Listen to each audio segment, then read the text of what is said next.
अभी तो मौसम बहुत सुहाना है, लेकिन कुछ ही महीनों में ढेरों प्रदूषण आने वाला है। लेकिन घबराना नहीं है, बस वीडियो ध्यान से सुनना है। नमस्ते, सलाम और सत श्री अकाल। मैं हूं चेतना गेट माई हार्वेस्ट से। कैसे हैं आप सब? आशा करती हूँ कि सब बढ़िया है, और अगर कुछ गड़बड़ है तो जल्दी से ठीक हो जाएगी। सबसे पहले तो हैप्पी इंडिपेंडेंस डे, स्वतंत्रता दिवस की बहुत बहुत बधाई हो आपको। इस वीडियो में मैं टिप्स दूंगी उन महीनों के लिए जब प्रदूषण बहुत ज्यादा हो जाता है। क्या करना चाहिए, कौन से पौधे लगाने हैं, कैसे अपनी सेहत का ध्यान रखना है, इन सभी बातों को कवर करूंगी। वीडियो बहुत इंपॉर्टेंट है, ध्यान से सुनिए और तैयारी कर लीजिए आगे आने वाले टाइम के लिए। अब सबसे पहले ना ये समझते हैं कि ऐसा क्या होता है कि नॉर्थ इंडिया में सर्दियों के महीनों में प्रदूषण बढ़ जाता है। ऑलमोस्ट अक्टूबर से लेकर अप्रैल तक प्रदूषण ज्यादा होता है, मार्च तक तो होता ही है। एयर क्वालिटी इंडेक्स बढ़ जाता है, रेस्पिरेटरी प्रॉब्लम्स बढ़ जाती हैं। एक तो टेम्परेचर गिरता है एकदम से, और उसके साथ यहाँ फॉग भी आती है। इंडस्ट्रियल पोल्यूशन और व्हीकुलर पोल्यूशन तो होता ही है पहले से, वो मिक्स होकर स्मॉग बन जाती है। स्टबल बर्निंग भी होती है, खेतों में आग लगाई जाती है, और हवा नहीं चलती है उन महीनों में। साइंस ये कहती है कि क्योंकि स्टैटिक एयर करंट्स होते हैं, तो तब भी प्रदूषण जो है हमारी जमीन के बिल्कुल पास पास ठहर जाता है। क्या हम ये सभी फैक्टर्स को कंट्रोल कर सकते हैं? नहीं। क्या हमें इनके बारे में सोचकर दुखी हो जाना चाहिए? नहीं। हम जो कर सकते हैं हमें वो करना चाहिए। इसीलिए मैं ये वीडियो बना रही हूँ कि हम क्या क्या कर सकते हैं, हम उस बारे में बात करते हैं। और एक और चीज़ है, ये मत सोचना कि मैं देश प्रेमी नहीं हूँ, गद्दार हूँ, मैं ऐसी बात कर रही हूँ। मुझे अपने देश से बहुत प्यार है, और यही मैं आपको भी कहना चाहती हूँ। जहाँ हम रहते हैं ना, जिस शहर में, सबसे पहले तो जिस घर में, जिस शहर में, जिस स्टेट में, जिस कंट्री में, उससे प्यार करना चाहिए। अगर प्यार नहीं है, अगर वो जगह, वो घर, वो शहर, वो देश आपको अच्छा नहीं लगता है, तो बदलिए अपनी जगह, अपनी लोकेशन को चेंज कीजिए। समझ रहे हैं? किसी के जजमेंट पे मत जाइए। किसी को लगता है कि आप ज़्यादा कूल जगह पर नहीं रहते, इससे फ़र्क नहीं पड़ता है। तो खुशी जो है अपने अंदर होती है। आगे बताऊंगी कुछ टिप्स क्या करना है उन मंथ्स में, ताकि आप बढ़िया तरीके से सेहतमंद रह सकें। सबसे पहली टिप, अपने घर के अंदर, अपने घर की बालकनी में, टेरेस में, जो भी जगह है ना, वहाँ पौधे बढ़ा दो। कुछ पौधे हैं ऐसे जो कि हवा को साफ करते हैं। कितने एक्सटेंट तक साफ करते हैं, क्या उन पौधों से ही काम बन जाएगा, वो सब बात मैं आगे कवर करूंगी, इसलिए वीडियो को ध्यान से देखते रहना। लेकिन सबसे पहला काम जो करना है, 5 पौधे बताऊंगी, सिंपल वाले, इजी टू मेंटेन, इंडिया में इजीली अवेलेबल, जो कि आपको बढ़ा देने हैं अपने घर में। अभी इस वक्त बहुत अच्छा टाइम है, आप चाहे प्रोपिगेट कर लीजिए, कटिंग्स ले आइए, नए पौधे खरीद लीजिए। सबसे पहला पौधा है स्नेक प्लांट। बहुत ही ज्यादा संतोषी पौधा है। इट थ्राइव्स ऑन निग्लेक्ट, मतलब आप इसे पूछोगे नहीं ना क्या हाल है तेरा, तो ये खुश रहेगा। समझ रहे हो? लो लाइट पे भी चल जाता है, और बाहर ब्राइट लाइट में भी चल जाता है। एयर प्योरीफाई करता है, हवा से बहुत से टॉक्सिन्स निकालता है, हार्मफुल केमिकल्स निकालता है, रात में भी ऑक्सीजन देता है। आंखों को देखने में तो प्लेजेंट लगता ही है। बस स्नेक प्लांट में आपको 2-3 चीजों का ध्यान रखना है। एक तो सॉइल वेल ड्रेनिंग चाहिए, चिकनी मिट्टी इसे पसंद नहीं है। दूसरी चीज, पानी नहीं देना है इसे। जरूरत से ज्यादा पानी देने से ये पौधा मर जाता है। इसकी पत्तियों को साफ रखना है, तभी ये अपना काम कर पाएगा अच्छे से। दूसरा प्लांट जो आपको बढ़ाना है अपने घर के अंदर, खिड़की के पास, अरेका पाम। इसे ब्राइट इनडायरेक्ट लाइट तो चाहिए ही है। बेंजीन, टोलुइन, जाइलिन जैसे हार्मफुल केमिकल्स जो हर घर में पाए जाते हैं, चाहे कोई कितना भी ऑर्गेनिक क्यों ना हो, मतलब मॉडर्न घरों में, शायद गांव के घर में ना हो ऐसे केमिकल्स, लेकिन नॉर्मली हर घर में होते हैं। ये पौधा निकालता है। पत्तियां तो वैसे ही बहुत सुंदर लगती हैं। एक बार ये पौधा सही से एडजस्ट कर जाए तो वो पूरे एरिया की शान बढ़ा देता है। इसके अंदर भी, अरेका पाम के अंदर भी, आपको वेल ड्रेनिंग सॉइल चाहिए। फर्टिलाइजर जो है, लिक्विड सीवीड फर्टिलाइजर डालिए इन सभी पौधों के अंदर। अगर आप कंपोस्ट नहीं बनाते हैं घर पर कंपोस्ट बनाते हैं, तो आपके पास कंपोस्ट टी भी होगी, कंपोस्ट भी होगी, फिर आपको किसी और चीज़ की ज़रूरत नहीं पड़ने वाली। कैसे बनानी है कॉम्पोस्ट, इस पर मेरा वीडियो है। जब मैंने बात कही थी ना, जो हम कर सकते हैं ना, हमें वो करना चाहिए। गलतियां निकालने की बजाय और हर वक्त क्रिटिसाइज करने की बजाय हमें ये करना चाहिए। कॉम्पोस्टिंग, घर पर कॉम्पोस्टिंग करो, एटलीस्ट कुछ सेटिस्फैक्शन रहेगी कि हमने भी कंट्रीब्यूट किया एनवायरनमेंट की तरफ। अब तीसरा पौधा है रबर प्लांट। एस्थेटिक अपील तो है ही, मतलब देखने में तो बहुत सुंदर लगता ही है, हवा साफ करता है, बहुत से हार्मफुल केमिकल्स निकालता है, घर के अंदर भी बहुत अच्छे से एडजस्ट हो जाता है। एक चीज मैंने और नोटिस की है रबर प्लांट के बारे में कि ये जो है इस मौसम में स्पेशली, आप अगर ऊपर से काटोगे ना एक मेन वाली स्टेम, तो ब्रांचिंग हो जाएगी, घना हो जाएगा पौधा, बहुत इजी टू केयर है। वेल ड्रेनिंग सॉइल इसे भी चाहिए, मिस्टिंग और ह्यूमिडिटी भी सह लेता है अच्छे से। एक से ज्यादा पौधे लगाने हैं, इस बात पे मैं आऊंगी आगे, लेकिन अभी के लिए तीसरा पौधा है रबर प्लांट।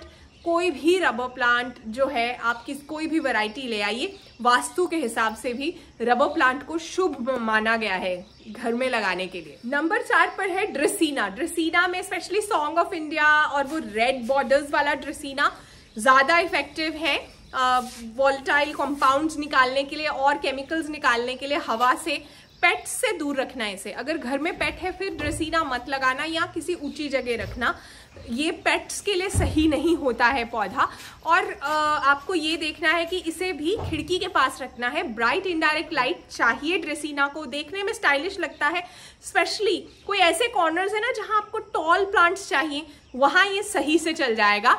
ये ज्यादा नखरे नहीं दिखाता है, बस मिट्टी को जरूरत से ज्यादा गीला मत करना। इन सभी पौधों में आपको ये तो देखना ही है।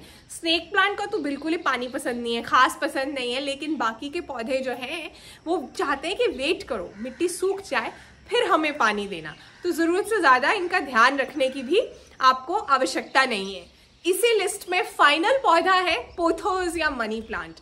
प्रॉस्पेरिटी के लिए, घर में पैसा आए इस चीज के लिए, तो इस पौधे को वास्तु में इंपॉर्टेंस दी ही गई है। ये पौधा बेंजीन, टोलुइन, जाइलिन जैसे हार्मफुल केमिकल्स को भी निकालता है हवा से।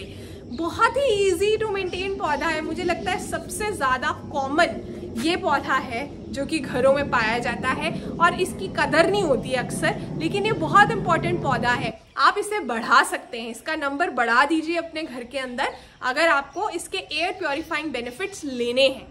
आपको इनमें से बहुत से प्लांट्स पर मेरी डिटेल्ड वीडियोस मिल जाएंगी।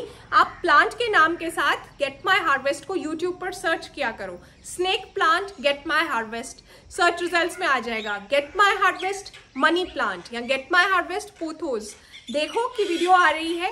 इस तरह से आपको जो भी वीडियो चाहिए डिटेल्ड केयर मिल जाएगी। देखो, दिवाली पे घरों की सफाई तो हर कोई करता है, आप इस बार हवा की सफाई भी करो। महंगे कपड़े, मिठाइयाँ, इन सब चीज़ों के ऊपर से थोड़ा सा बजट काट कर प्लांट्स में बजट डाल लो या इस टाइम पर फ्री से प्रोपेगेट कर लो। अब नेक्स्ट टिप ये है कि आप मेरे साथ शेयर भी करते हो ये बात कि इंडोर प्लांट्स जो हैं अक्सर मर जाते हैं, उन्हें मेंटेन करना मुश्किल है। तो उसका एक सोल्यूशन ये है कि आपको 2 सेट रखने हैं प्लांट्स के, एक अंदर एक बाहर, सेम प्लांट्स के। मतलब अगर आपने 4 गमले अंदर रखे हैं तो 4 गमले ही स्नेक प्लांट के बाहर भी रखो। क्या होगा कि आप जब जैसे 15 दिन के बाद आपको अंदर वालों को बाहर करना है, बाहर वालों को अंदर करना है, प्लांट्स हेल्दी रहेंगे इस तरह से भी। ये प्रॉब्लम स्पेशली उन घरों में ज्यादा आती है जहां लाइट नहीं आती है खास, और लेकिन वो इंडोर प्लांट्स का बेनिफिट लेना चाहते हैं। तो इस तरह से करके देखो, स्नेक प्लांट बाहर भी थ्राइव करता है। ये देखो, इस वक्त भी यहाँ पर स्नेक प्लांट है, तो बाहर लगाओ कुछ गमले अंदर लगाओ, इन्हें अंदर बाहर करते रहो। अगली टिप, डीप ब्रीदिंग बहुत इंपॉर्टेंट है। अपनी लंग कैपेसिटी को बढ़ाओ। इंटरनेट पर सर्च करना, लंग कैपेसिटी बढ़ाने के लिए बहुत सी एक्सरसाइजेस भी हैं। ओवरऑल भी मेडिटेशन कर रहे हो, साथ में डीप ब्रीदिंग करो। खुद को याद दिलाओ कि मुझे माइंडफुली सांस लेनी है। इसका बहुत असर होता है उन महीनों में जब सांस लेना मुश्किल हो जाता है कुछ लोगों के लिए। बहुत जरूरी है कि आपके पास आपकी लंग कैपेसिटी बढ़िया हो। अब है अगली टिप की बारी, कितने पौधे लगाए जाएं अगर सच में इनसे बेनिफिट्स लेने हैं। असली में तो आपको जंगल बनाने की जरूरत है। 1 लाख से भी ऊपर पौधा चाहिए 1000 स्क्वायर फीट जगह के अंदर, इसीलिए तो जंगल होते हैं। इसीलिए जंगलों को बचाने की जरूरत है, इसीलिए पेड़ लगाने की जरूरत है। ये जो इंडोर प्लांट्स लगाने का जो हम बात कर रहे हैं, ये तो एक छोटा सा स्टेप है। इससे बहुत ज़्यादा डिफरेंस नहीं होगा, थोड़ा डिफरेंस होगा। असली में हमें बहुत ज़्यादा ग्रीनरी चाहिए, बाहर हमारे आसपास बहुत से पेड़ पौधे चाहिए। नॉर्मली एक कमरे को आपको बंद करना पड़ेगा उन दिनों में। ये हमारी अगली टिप भी है। जब बहुत ज़्यादा पोल्यूशन होगा बाहर, तो आपको कमरे को करना है सील, कोई भी वेंटिलेशन को, खिड़कियों को जो बर्दाश्त से बाहर है, बाहर की हवा। फिर कमरे के अंदर जो है आपको 100 स्क्वायर फीट की जगह पर 2 से 3 प्लांट बड़े वाले लगाने हैं। मतलब एक रूम के अंदर कम से कम 7-8 पौधे होने चाहिए, हेल्दी, बड़े, घने घने। छोटे छोटे पौधों से कुछ नहीं होता है, एयर क्वालिटी में कोई फर्क नहीं पड़ता है। अब अगली बात, आप मुझसे पूछोगे कि अगर हम ये वाले पौधे अंदर लगा लेंगे तो क्या घर के अंदर पूरी तरह से एयर पोल्यूशन खत्म हो जाएगा? नहीं। पौधे जो हैं साइंस के हिसाब से सिर्फ 20% एयर पोल्यूशन कम करेंगे घर के अंदर। मैं आपको कोई झूठा दिलासा नहीं देना चाहती हूँ, आपको मिसगाइड नहीं करना चाहती हूँ। बाकी का 80% कैसे कम होगा? बाकी के 80% के लिए आपको एक अच्छे एयर प्योरीफायर में इन्वेस्ट करना पड़ेगा। मेरे पास ये वाला एयर प्योरीफायर है जो कि बहुत साल पहले, मुझे याद है एक बार बहुत ज़्यादा स्मॉग आ गई थी, तब हमने मंगवाया था। हम इसे ज़्यादातर यूज़ नहीं करते हैं क्योंकि एक तो मेरा घर जो है आउटस्कर्ट्स में है और यहाँ इतना प्रॉब्लम नहीं होता है पोल्यूशन का। फिर क्या प्लांट्स ना लगाए जाए और सिर्फ एयर प्योरीफायर ही रख लिया जाए? एक्चुअली एयर प्योरीफायर ज़्यादा ज़रूरी है, वो सीरियसली पोल्यूटेड मंथ्स के लिए, और प्लांट्स सिर्फ एक सप्लीमेंट है। प्लांट्स का और फायदा क्या है? फिर लगाने क्यों है? क्यों मैं लगाने को कह रही हूँ? क्योंकि प्लांट्स सिर्फ पोल्यूशन कम नहीं करते हैं, उनको देखने से भी आपको स्ट्रेस कम होता है। रिसर्च ये कहती है, उन्होंने स्टडीज की हैं, एक्सपेरिमेंट्स किए हैं। जिस कमरे में प्लांट्स थे, उस रूम के अंदर जो लोग काम कर रहे थे उनका एग्रेशन लेवल कम था, उनके ब्रेन के अंदर जो स्ट्रेस वाली एक्टिविटी थी वो कम हो रही थी एज कंपेयर टू दोज जो लोग जिनके कमरे में प्लांट्स नहीं थे। आप समझ रहे हैं? तो जब ये सब हो चुका है, हमारे सामने फाइंडिंग्स हैं, तो क्यों ना हम उनका फायदा लें। इसलिए प्लांट्स लगाने ज़रूरी है कि उन महीनों में बहुत से ऐसे दिन होते हैं जब धूप नहीं आती, तो बहुत ग्लूमी सा, डल सा फील होता है, लो फील होता है। ये तब आपकी मदद करेंगे। इसलिए एयर प्योरीफायर के साथ साथ प्लांट लगाने भी ज़रूरी है। प्लांट्स ओवरऑल जो है आपके घर का माहौल जो है ना वो अच्छा ताज़ा रखते हैं। एयर प्योरीफायर है तो गैजेट ही ना अल्टीमेटली। पौधे जो है एक नेचुरल चीज़ है, तो आप हो सकते हैं उन दिनों में बाहर वॉक पे ना जा पाओ, आप बालकनी में ना खड़े हो पाओ, तो एटलीस्ट आपके घर के अंदर ही आपने नेचर को, प्रकृति को बुलाया होगा। अब अगली टिप, ये प्लांट्स को कहाँ लगाना है? जैसा मैंने कहा, एक तो आपके पास 2 या 3 सेट्स होने चाहिए इन पौधों के। जो प्लांट्स अंदर हैं उन्हें बाहर करना है, बाहर वालों को अंदर करना है। ये 5 प्लांट्स को आप इन्हें कहाँ लगा सकते हो? बेडरूम में, लिविंग रूम में, आपके वर्क एरिया के पास, बच्चे की पढ़ाई के एरिया के पास बहुत अच्छा इफेक्ट आता है इनका। किचन में भी लगा सकते हो, बहुत अच्छे से चलते हैं। इन सभी जगहों पर कहाँ नहीं लगाना है, आपको ये देखना है कि ऐसी किसी जगह पर जहाँ हीटर की हवा आ रही है सीधा, सर्दियों के महीने हैं, या गर्मियों में एसी की हवा सीधी पड़ती है, वहाँ नहीं लगाना है। दूसरी चीज़, ऐसी जगह नहीं लगाना है जहाँ बिल्कुल अंधेरा है, जैसे स्टोर रूम होता है, कमरे के अंदर कमरा होता है, कोई खिड़की नहीं होती, वहाँ मत रखो। उनके साथ भी जाती है ना, ऐसी जगह नहीं रखना है। या कहीं बहुत ज़्यादा पानी गिरता रहता है, जैसे वॉशरूम है छोटा सा, पानी गिरता रहता है, पौधा भी रख रहे हो वहाँ पर, उस पर भी पानी आ रहा है, फिर नहीं, वहाँ फिर मत लगाइए। ओवरऑल आप इन्हें कहीं भी लगा सकते हैं। ये सभी पौधे जो है साफ करके रखिए इनकी पत्तियों को, फिर अपना असर दिखाएंगे। नेक्स्ट टिप, एक लिस्ट बनाया करो जो जो चीज़ें चाहिए। हर छोटी चीज़ के लिए स्कूटर या गाड़ी उठाकर जाना सही नहीं है। अच्छे से लिस्ट बनाइयो, फिर जाकर लेकर आओ। हो सकता है पास में जगह है तो पैदल जाओ या साइकिल पर जाओ। अब अगली बात, इम्यूनिटी भी तो अच्छी होनी चाहिए ना। बहुत से ऐसे लोग हैं जो ज़रा सी प्रॉब्लम के साथ ही बीमार पड़ जाते हैं, और बहुत से ऐसे लोग हैं जो नॉर्मली फंक्शन करते रहते हैं।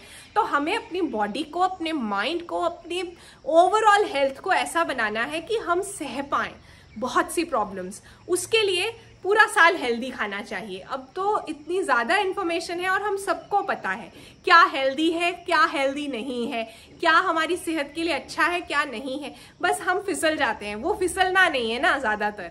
तो आशा करती हूँ ये वीडियो काम का लगा हो। एक बात का ध्यान रखना, जब घर में बात होती है इस बारे में या दोस्तों में बैठकर बात होती है और बहुत ज़्यादा फ्रस्ट्रेशन दिखाई जाती है एडमिनिस्ट्रेशन की तरफ, गवर्नमेंट की तरफ, कोई कुछ नहीं कर रहा है, उस चीज़ में ना बह जाना और खुद भी शुरू हो जाना बहुत आसान होता है। खुद को याद दिलाओ that you have to be a part of the solution, not pollution. वो भी पोल्यूशन ही है, किसी काम का नहीं है। बैठकर 4 बातें कहीं किसी के अगेंस्ट और फिर घर जाकर सो गए, कुछ भी नहीं किया। कुछ करना है, ये ज़रूरी है। अपना ध्यान रखिए और गेट माय हार्वेस्ट की वीडियोस देखने के लिए, उन्हें शेयर करने के लिए, लाइक करने के लिए दिल से थैंक यू। Bye bye.